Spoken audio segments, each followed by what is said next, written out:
And hello, good afternoon, good evening, good morning, wherever you are in the world. Lucci Del Gaudio here, and it's another episode of It's All Jiu-Jitsu.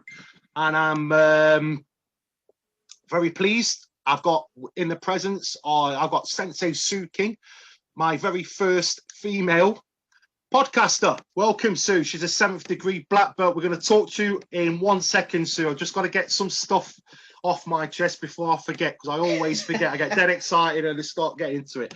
Right, guys. So this is the road. This is the first podcast from the road of to the road to the Japanese martial arts show, November the 27th. Sue King here, who's in front of me at the moment. She's part of the Jiu-Jitsu lineup. And I've got to say, guys, if you like your jiu-jitsu, you're in for a treat, an absolute treat. So that's going to be November the 27th. There's about 65% of the tickets gone already. There's a full day of seminars, and also in the evening, we're going to treat you to a 3-course Indian or an English meal. I will go for an Indian. I've tasted it myself. It's beautiful. And also there's going to be drinks included. So it's going to be a great day out there for you guys. And also there's going to be a presentation and some more of a twist. With a presentation, you're very welcome to nominate people who have served in the martial arts, especially in Japanese martial arts, and you're very welcome to nominate them for a presentation. Please let me know, and I'll pass that info on to the Al Kabudo guys who are organizing that part. So that's about it for me. Let's just crack on. Sue King, welcome. Sue's a 7th degree black belt, and she's from the jiu-jitsu. It's the jiu-jitsu motherland, I call it now, Liverpool. I don't call it Liverpool no more. I've had that many Scousers on here. I'm surprised my bloody accent's not changed. But, you know, God bless Liverpool. And you'll always have a special place in my heart, Liverpool will. And, yeah, being from Nottingham, Sue, I've got to admit it, Liverpoolian jiu-jitsu is just up there. It's up there. So, Sue, welcome. Thanks for coming on. Cheers, Lucci. Brill. Sue, let's go right back to the beginning. Okay. Your martial arts. Okay. Then we'll talk about late women in martial arts. We'll come back to that, and we'll just, as you all know, guys, nothing's rehearsed on here. We'll just get people on. We'll get a chinwag, and we get the podcast going. So, how did you get into the martial arts? What inspired you to do that? To be fair, Lucci, I wasn't really inspired. I was bullied through my schooling, so I never envisaged of doing martial arts or jiu-jitsu or anything like that. So a group of friends, I said, we're going to go and try out this self-defense class. Do you fancy coming with us? And I thought, you know what, it might be a good idea. It's something different for me to break from my home life, because I cared for my father. I was a full-time carer. Okay. So it was to do something different, to a little escape, to be fair. Yeah. And I'll be honest with you, Lucci, the first lesson hooked me. I was in hook, line and sinker. Was it jiu-jitsu the first thing you did? It was, yeah. I went to a local sports centre, which is Ella Green, and my first jiu-jitsu instructor that I saw was Professor Kenny Blundell. He was teaching the women's self-defence class at the time. Wow. Wow. I'm hoping to get Kenny on here and Wayne, both of them together. You should do, mate. They're both listen. Wayne will definitely be listening, because he always listens to all of them, because he sends me a message now and again. And so we're coming after you, Wayne and Kenny. We're coming after you. But wow, what a great first teacher to have.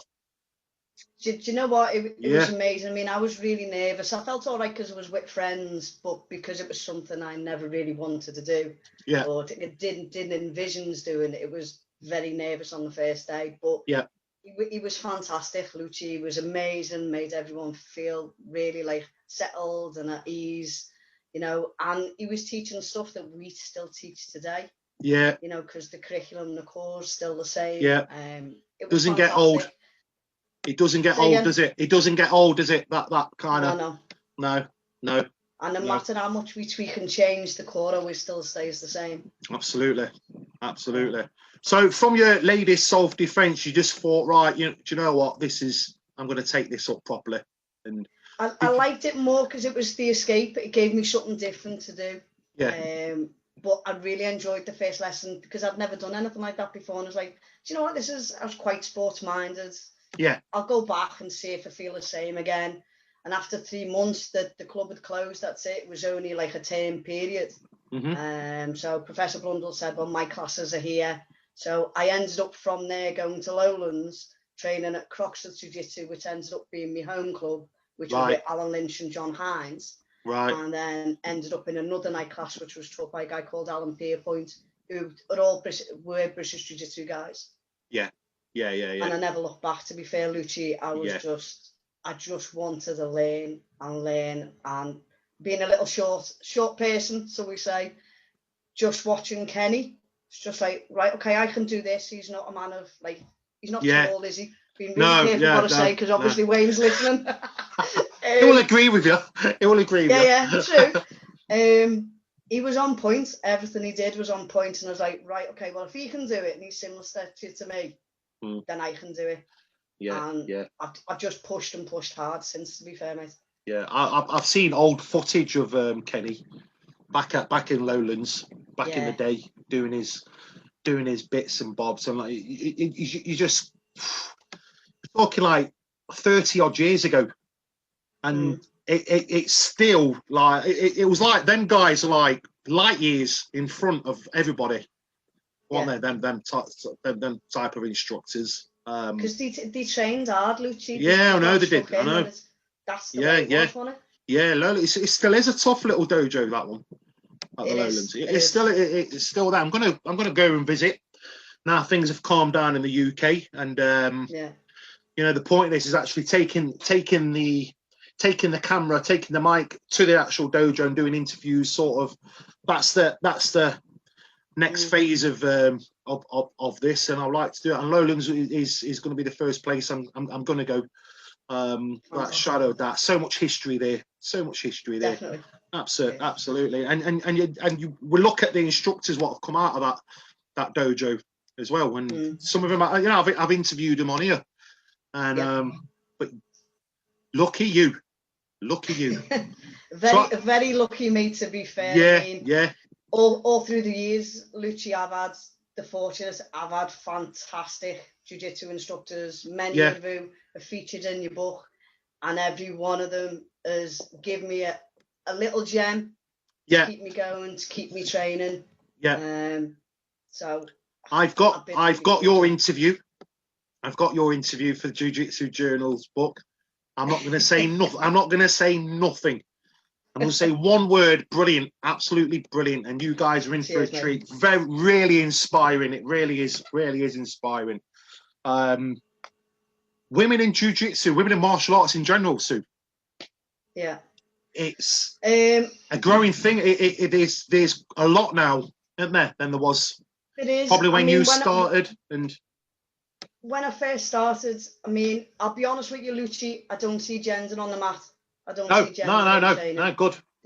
The reason being is we're all people, we're just trying to learn and we're trying to support each other the best way we can. Yeah. So when I first started training, I would look at Professor Blundell and go, right, okay, he's similar stature. If he can do it, I can do it. Yeah. And he was really supportive of me and pushed me. You know, he said one thing to me that fueled me for all my training and still spares me today. He told me I was the jack of all trades and the master of none.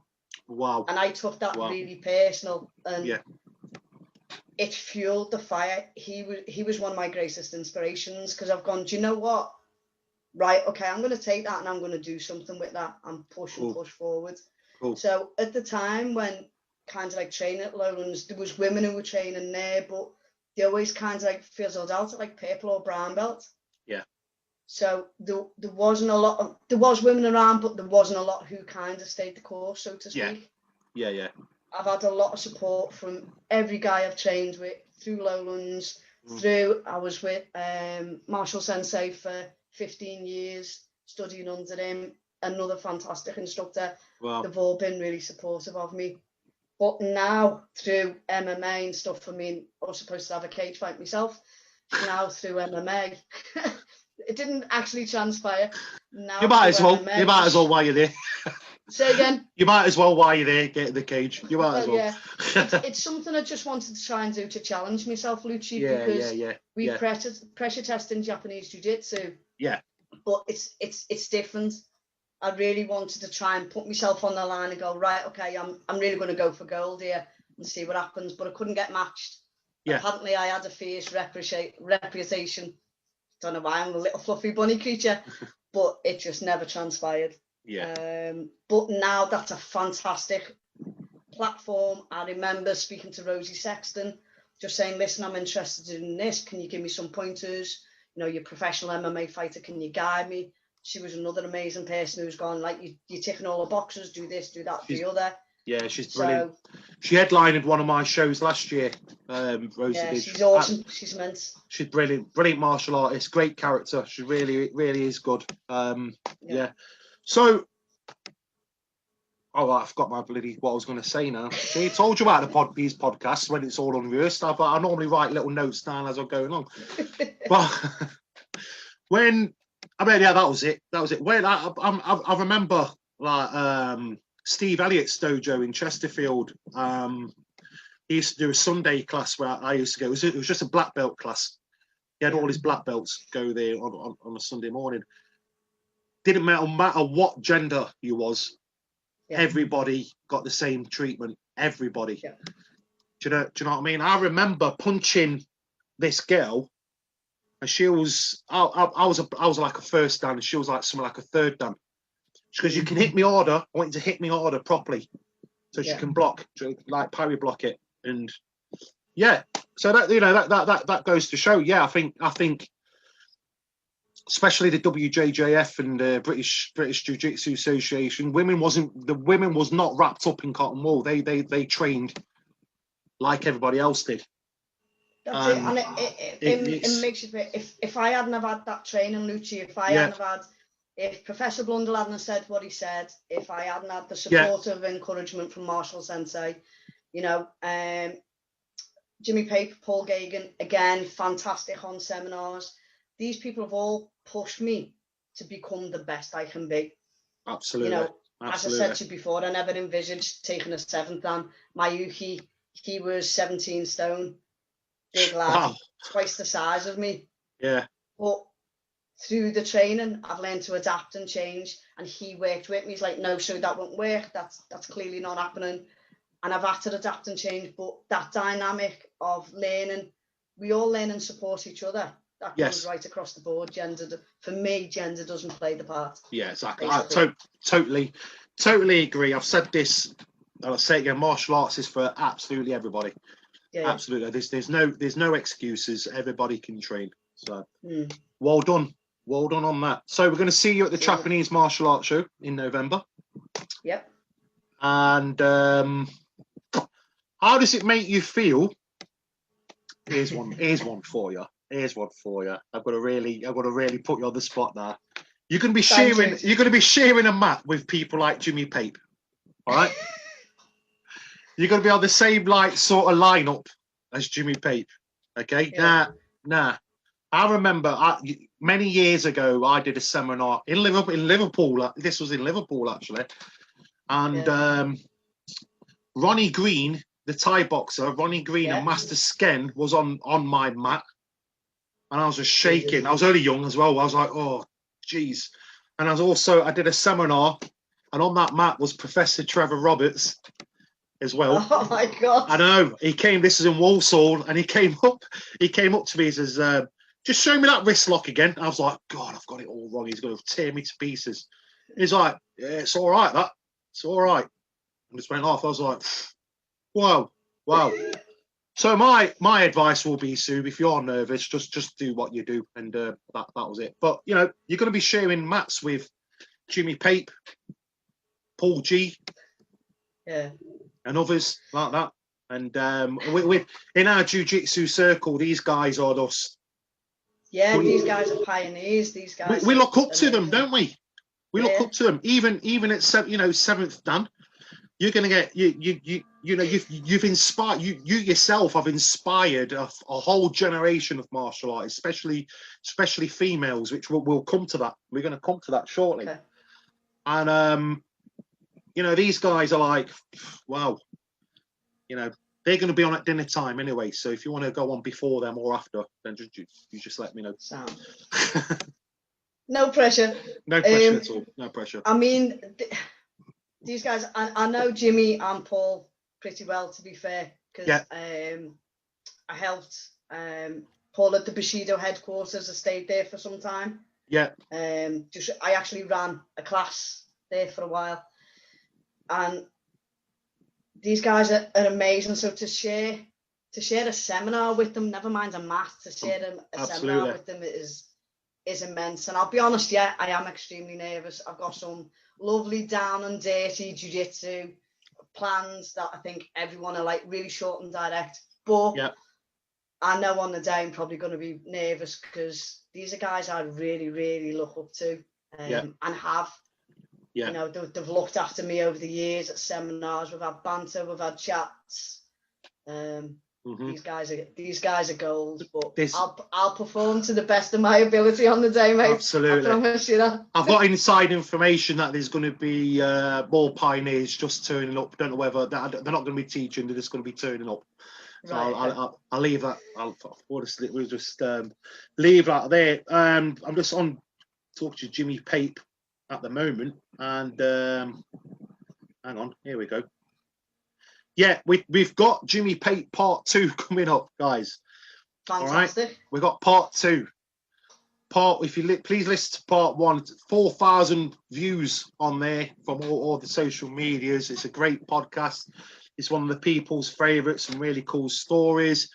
And reading in between the lines, I reckon he's going to have a few sherbets before he comes on air. So I don't know what's going off there. So yeah, so please look out, guys, for Jimmy Pape Part 2. That's going to be the one after this one. So we're going to let you listen to Sue King, and we've got Jimmy Pape. I know you yourself, Sue. You're looking forward to that one as definitely, yeah. Women in martial arts, Sue. Okay. You know, you've inspired loads and loads and loads. Was there any women back in your day what inspired you to train? Was any like? To be honest, jiu-jitsu wise, Sue wasn't training. Sue Blundell wasn't training at the time when I started alone. So there was pictures of her everywhere, and I remember asking, "Who's this person?" Yeah. And people telling me, and I was gutted at the time because she had a fantastic reputation.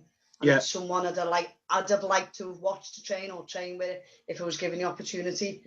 When I first started, it was more kind of judo was big. So I'd look at the Olympics, watch the Olympics in the judo, watch Karen Briggs and kind of like how she would perform and stuff. But other than that, not a lot of female role models around me, to be fair. Yeah. So, you know, I trained with blokes, me peer mentors were blokes. It's just the way it was. To be fair, you know. What's your students like? Is it male dominated or 50-50? It's very male dominated. Very male dominated. To be fair. So when they come to your club and they see you, little Sue, and so they're coming like, there's little Sue. They're you know, once you're on that mat, you know, that little Sue gets out the window, and you can and this. I've seen you train. I've seen. I know what you're. You know what I mean? I know what you're like, and you're extremely good, and cheers, mate. You can proper hurt somebody. Proper hurt somebody. How do they take it then when they see like a female instructor? Because I've bit silly this is. I've heard like guys say before, I don't want to go to a club where there's a female instructor. What can I learn? And you got to look at, like, you know, martial arts like Wing Chun was invented by a woman. Yeah. And you know, if you look on of the old world martial arts, there are some really good women martial artists. Very good. You know, on the movie scenes, and you know. I used to take it really personally. Yeah. To be fair, I really used to take it to heart. And I always remember I trained at Carbon for a while with Colin Heron, who's another person who's been a fantastic influence for me. He used to do Muay Baron. We do private classes, and he just said to me, you know, listen, kid, if you can stand on the mat and you can stand and bang and you do what you need to do, you will always get the respect. He said, but you need to be able to do it. You know, and he really pushed me and gave me a lot of confidence. You know, I remember turning up to one of his classes. You know, I think of myself as a striker. You know, Lucci, I can stand and bang and I can take it. I'm not bothered. So I tipped up to one of his classes and I went, right, can I join in? And he went, yeah, no problem. Within the first 5 minutes, I got banged and I was like, whoa, where did that come from? And I was like, Colin, I need to learn this. I think my striking is really good. And he said, do you want me to be honest with you, kid? I went, yeah, perfectly honest. He went, nah, your striking is a level, but it's not this level. And I went, right, can you teach me? Can I do this? Can I stay with you? So I stayed with Colin for 8 years and he really taught me to stand and bang, to look after myself. And I've brought that into me jiu-jitsu. So I like to think I can own it when I'm on the mat if I have to. The guys and girls that I've got are really, really respectful. And I like to try to lead from the front, to be fair, Lucci. So absolutely. People who come and go, oh, well, it's a girl teaching a class. You know, I go, well, do you want to come and watch? You know, if you don't want to join in, if you think maybe I'm not the right instructor for you, come and watch. I've got a really good Ryudansha. I've got 7 or 8 black belts, and they go, you know, watch them train. If you want them to teach you, you can ask them. But I am the lead, so awesome. I don't take it anywhere near as personal anymore, to be fair, mate. You're probably one of the highest graded female jiu-jitsu instructors in the country that we've got at the moment. I can think of. You probably are, aren't they? Probably in that easy. I think there's 2 more in the British Jiu-Jitsu above me. But I'm active. I'm still training. I train 15 hours a week. So, and I can't see me ever stopping, to be fair, Lucci. While I've got a breath in my body, we keep going. And I get smashed by my training partner, but I'd like to think I smash back. Well, I like to think. That's brilliant. What advice would you give to? We're going to stick with a female. I hope I'm not getting in trouble for it, but I think it's one of them subjects what need to. You know what I mean? There might be. My wife. I've been with my wife. We've been married 11 years next week, and I've known her for 20 years. I've only just got her into a kickboxing class. Right. do you know what I mean? I know, and I think that every woman should have some form of self-defense, especially these days. Absolutely. Do you know what I mean? What advice would you give to women who want to get into not just jiu-jitsu, into a self-defense system? Who are a bit like, well, you know. There's no time like the present. So to quote a Zen saying, time swiftly passes by. Yeah, exactly. So if you want to do something, just do it. Be brave, be courageous, just go and try it. You know, we've all been in the same boat. I remember that first lesson of turning up. All right, I was with my mates to a self-defense class. Really, really nervous. But to be honest with you, Lucci, look at where I am today. Exactly. Because I've stayed the course and I've gone, do you know what? This is good for me. This will help me. This will give me confidence, build me self-esteem. And it literally snowballed. After my first 3 months, I wanted to do more. I wanted to understand more. You know, and I know we're generally females are more nervous about going to martial arts classes or that sort of environment because they can be male dominated. But you know what? Everyone's dead nice. I've never been to a club where anyone's been funny with me. Everyone's been really good and supported and gone, okay. It's not the martial art way, Sue. It's like racism. It don't exist. It don't exist in our industry. It's not like football. Do you know what I mean? If a man of colour is going to lose a fight, we don't torture him for it. Do you know what I mean? Just because of the colour of his skin. I was talking about this to friends. You know, we've just had the Euros and you know, racism in football is just awful. It's not heard of in martial arts. It's just the martial art thing, and I think sexism as well. It's just not any prejudice. It isn't, and that's I can honestly say it's one of the good things about the arts and about the industry we're in. So we're quite blessed. We're quite blessed, really. I think it's because we have our Budo values, don't we? Absolutely, so, and you taught that at a young age, aren't you? You taught that straight away. You taught that straight away, yeah. Ours are hand in hand with like our kids' classes. All our kids' classes learn the values and what they're for. Now they can bring them into their everyday life. Yeah, it's more than just martial arts that we do, isn't it? So yeah, exactly. We change people's lives, Sue. Yeah, don't we? We change people's lives like that, and that's what we do. Sue, we're going to come up to the end. Okay. But before we come to the end, I like to throw some silly questions at you. As I say, guys, Sue's going to be. Please do a mat. If you're a man, a woman, whatever you are, we're not Bob. Whatever you are, got to be careful. Got to be careful again. Whatever you are, do the mat. Jump on a mat. You never know. I've seen Sue train, and she's very, very good. She's quite dangerous. She's dangerous. So you want to learn some like she said earlier, some proper tough jiu-jitsu, then Sue's the person for you, and she's part of an absolutely awesome lineup as well. But Sue, if you had 5 instructors, past or present, wanted to come to your dojo, I know I get everyone with this. I get on with this. And this is what happens. It happened to me. You get to 3, then you struggle with 4, then you get 5. Then 6, 7, 8, 9, 10, 11, 12, 13, 14, 15 come straight away. It's weird, but we're not 5. We're not 5. Past or present. Who would you have on the mat?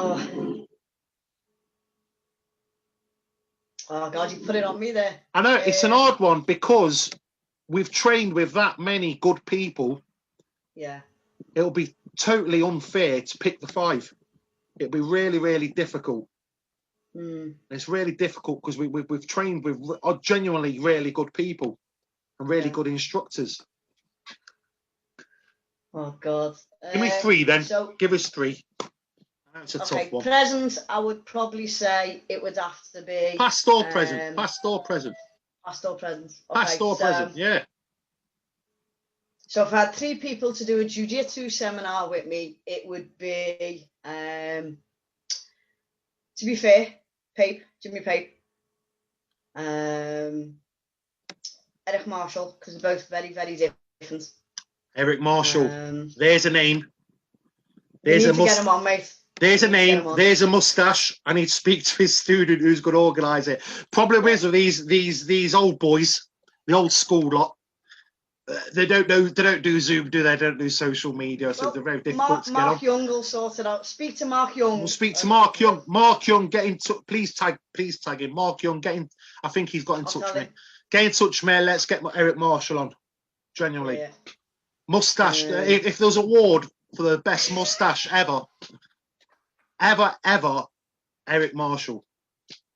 Oh my God. And he's rapid as well. And he's rapid. Yeah. So past, it would have to be Bob Clark and James Blundell.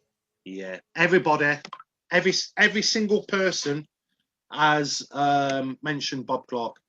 So much knowledge. Knowledge. It's just unreal. Yeah. Absolutely. So brilliant. Sue, thanks for coming on. We look forward to seeing you in November, and thank you for coming on. Thanks for being my first female guest as well. So, guys, Lucci, can I say just before you go? Go for it, man. I say one thing? Yeah. Literally, our jiu-jitsu group is non-political. Yeah. And we're all about forging links. So the seminar is a great way for everyone to meet. Non-political. Japanese Ju-jitsu is going to be fantastic. So I'm more than happy to. I would love to go to other clubs and train with other students, bring our students to theirs, and vice versa, and do an open share of knowledge. And if anyone wants me to help promote their seminar and vice versa, I'm more than happy to do that. At the end of the day, we all want to promote good jiu-jitsu, and that's all it's about. That's great stuff. Thank you, Sue. You heard it there. Cheers, Lucci. Spot on that. Spot on. Take care, guys, and I'll see you all very, very soon.